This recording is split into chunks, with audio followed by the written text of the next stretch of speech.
Aujourd'hui, je te parle d'un confrère musicien, mais pas n'importe lequel, lui, le Kakatoès noir. Le seul animal sur Terre à non seulement utiliser, mais fabriquer son instrument de musique. Avec son bec, il va briser la branche d'un arbre, enlever l'écorce, la tailler, puis taper en rythme sur un support. Et pourquoi c'est fou? Parce qu'il va tailler son instrument, il va améliorer sa prise en main, enlever l'écorce, et encore plus dingue, il va chercher la plupart du temps un support creux, un support qui sonnera bien pour taper dessus. On a beaucoup étudié cet oiseau et on a pu constater plusieurs choses.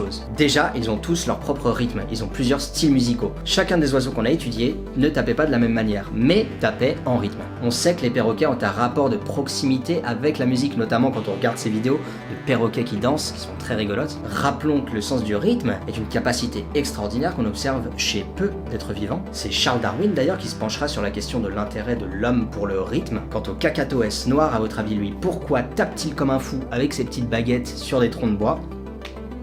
Et bien sûr évidemment que c'était pour les femelles. Le Kakatoès noir est donc l'un des rares et peut-être même le seul vrai animal musical de cette planète. Parce que bien que certains autres animaux émettent des sons un peu rigolos, fassent du bruit avec des objets, lui est le seul à fabriquer son instrument et l'utiliser ensuite de manière intelligente pour faire le meilleur son possible.